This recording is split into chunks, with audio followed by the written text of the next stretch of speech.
on this computer.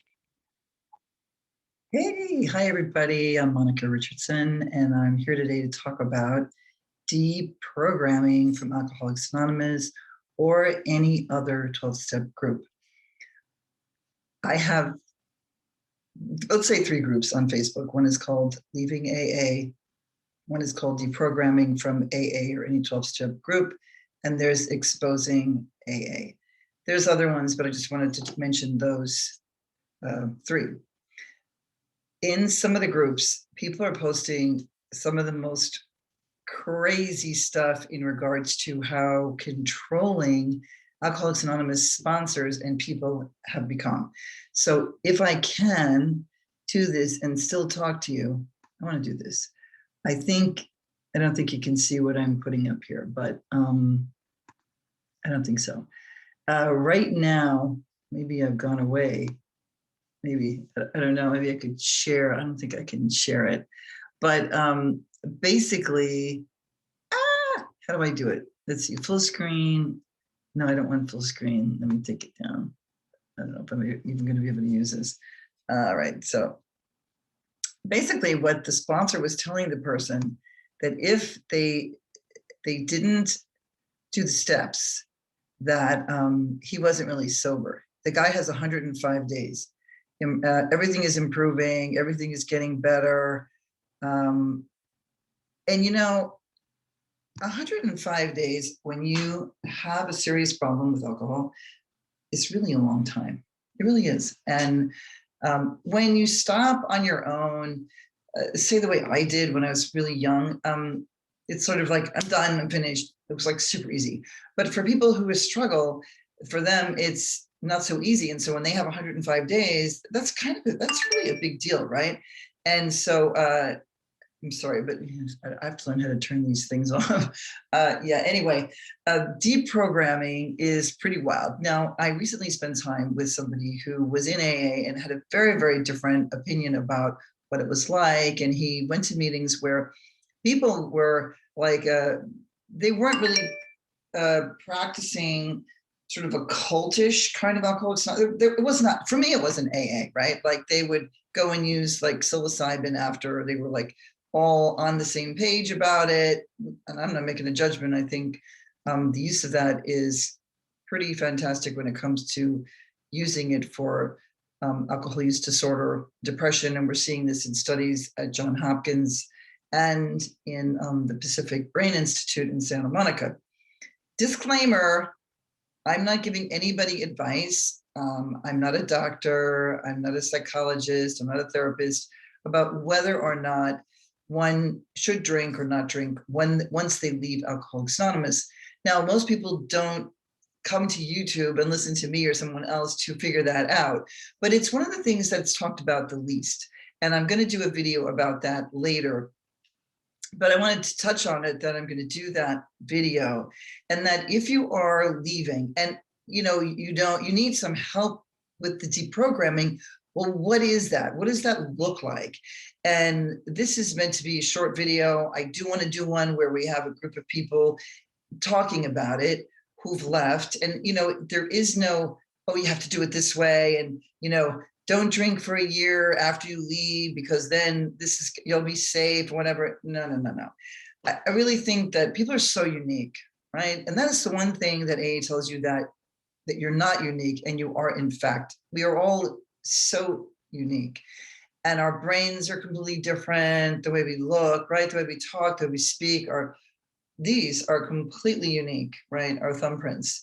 They're used to identify, they're realizing the eyes are completely unique and all this other good stuff.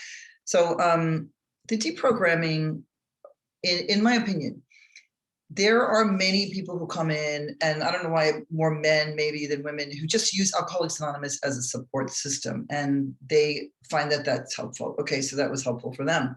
And those people kind of move on. Some of them stay for decades, and some, are there for only a year or two, whatever.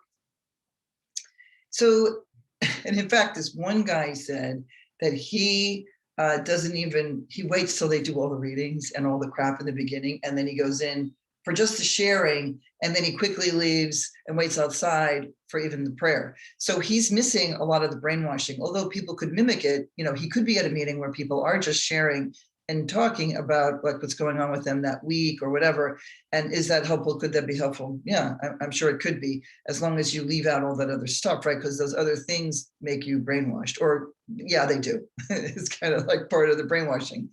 Some of the things that I felt that happened to me and other people that I've spoken to in the groups and on the internet is that there was deprogramming going on while I was in Alcoholics Anonymous. So once I did the steps through and through and read the book cover to cover and went to big book studies and all this other stuff, I began to see that it was a very, very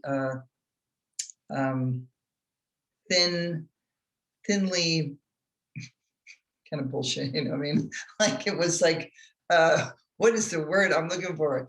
That Alcoholics Anonymous was a really flat, two-dimensional kind of program, and that it wasn't really a program. Because I mean, I consider myself to be, I'm not brilliant and I'm not stupid, like I'm somewhere in the middle. But even as an 18-year-old, when I looked at it, I was like, what is that? Like, looks like that, like the 12 steps, like that some of them were just connected to each other and that they weren't really, it wasn't really a need for like 6 and 7. He just wanted to make it 12 and 8 and 9 and, things like that. So I found books. One of the first books that I found was The Secret, not The Secret. I'm sorry, I did not say that. One of the first ones that I saw and I read was by Og Mandino, and it was The Greatest Secret in the World. And this book was going to take you 9 months to read. It was a really thin paperback, but you had to read the scrolls, and it was sort of positive, like mind cleansing, just really these positive affirmations and these mantras that you could replace like the word salesman with anything you wanted to at all. But you had to read it 3 times a day, and one of them had to be read aloud, and you wanted to take note of your mood throughout the month. And so at the end, you had 9 months. And so I'll put the link below, but it's, I think, The Greatest Secret in the World by Og Mandino.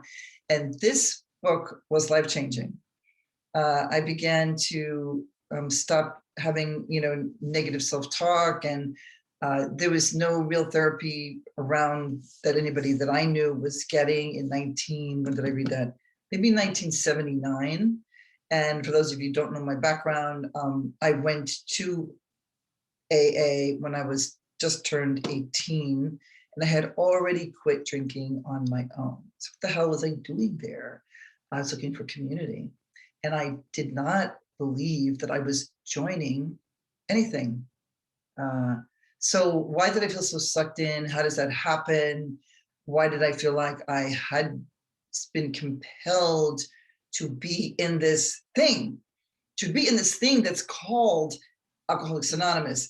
And, that's where the brainwashing happens. And I swear to God, it's super fast. It's super fast because of the readings are all about the we and not the I. The individual is poo-pooed. It's like the group. Without the group, you're going to die. I mean, the stuff that is said in meetings and in those books about, in the traditions, which are read over and over, it's just so crazy. It's so crazy. And I'm really so pleased that there are so many groups that are joining. I mean, people that are joining the groups in the thousands, right? So now the 3 groups are in the amount of, there's like 3,000 or 4,000 people in these Facebook groups. And there are 2 other leaving AA type of groups that have like a couple of thousand people in them. So it's like 5,000 of us.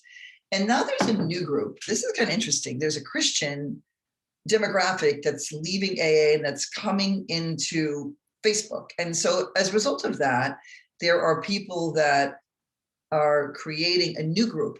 Why? Why did we need another group? We needed another group. Why? Well, because the atheists were like beating up on the Christians. It's nuts. So even ex-steppers were not behaving themselves. And they're like, pushing atheism. And I'm like, no, we can't talk about religion here. We can't talk about politics, because that's how AA has stayed so big and grown, is that no one talked about politics there. Nobody talked about religion there, except their religion. You had to be their religion. And as things grew culturally, I'm sure AA changed, like from the 1930s and 40s and 50s, 60s. When you think about it, like, how movies were censored. I mean, it's so funny when people talk about censorship. Movies were censored, so to the point that, Ricky and Lucy had to be like in separate beds, and they couldn't use the word pregnant, right? So you could see, and now sometimes you'll turn on like HBO and you think you're watching porn. You're like it's like, oh my God, like, how am I going to get that out of my head? So I think that I did want to make this short. I don't know how long I'm going here. Is there a way for me to see this? I actually don't know how long it's been, but I do want to tear up the literature. Definitely. I want to learn how to share my screen when I record these. I'm recording them on Zoom because it makes it easier for me. And then I upload it onto YouTube. And we're going to do some more with Evelyn. She said she would do some. I think I'm going to do some more videos with Bobby C. And then a new young girl, Beverly Renee, who's in the South, and she's a Christian. So I'm going to go back to talking about the Christian stuff. I don't remember the names of these groups, but it was a guy who came, and he was in his, I think, late 20s or maybe 30s, early 30s. And he felt like there was just too much like heavy-handedness about, atheism in these leaving groups, and is a real Christian and wanted to be able to talk about that. So I think it's super important, right, that people can do that. And it was strange that, maybe the ex-steppers need to form leaving AA for atheists. And then you have all these pods of people. We can come together and agree on certain things. Deprogramming for me is about letting in new ideas that are not Alcoholics Anonymous at all, the ideology at all, reading other books, which I began doing, which I will use the word spiritual just to make it easy right now. I was considered, like myself, to be a spiritual person, a person of faith. I had a lot of faith. I was raised Catholic. I no longer felt like I was Catholic, didn't like the Catholic Church anymore. And yet, I know for sure, and for me, religions are not cults, right? There's lots, there are plenty that are, and there's all this like new age crap in California. Well, California is like land of cults, you know what I mean? But I do know that they move out of the cities so that they can kind of do what they want. The important thing is that I began to read, sorry for my dog, he's barking and I can't stop and make him stop it. But, I'm sure there's somebody at the door and I really ought to go. I'm going to finish this up here. I'm going to do a whole hour on deprogramming, the books that I used, what I did was I read a lot, and in the end, I went to other meetings. I went to Smart Recovery meetings. I went to SOS meetings. I went to Moderation Management. I read Smart Recovery's booklet. It's a real program. I'm not sure how I feel about Smart Recovery anymore, because what I hear is going on there, and the feedback that I'm getting, that it's been completely infiltrated, or is being, not completely. I think that's extreme, but it's really getting taken over by AA members, and they're coming in and bringing their ideology and their language, and it's sad. But anyway, that's not the point of the video. The point is that I wish my dog would like jet up and stop barking. And there's nobody down there that can tell him to stop. But anyway, guys, if you like the video, please share it, subscribe, like it, and I'm going to make more. And I would like to do some workshopping on deprogramming. And also about drinking, when leaving and drinking moderately, or using other. And I'd love to do a piece on plant-based medicine. I'm going to interview a shaman and a healer on plant-based medicine and using that. So that's it. That's it for me today, guys. And I love seeing the groups grow. Again, they're deprogramming from AA or any other 12-step group, and just plain old leaving AA. And there are blogs out there. My blog, Leaving AA, is still out there. It's just not active anymore. People seem to be on social media, and they are going onto other platforms. So there you go. I'm going to stop the video, and I'll see you again another time. Take care.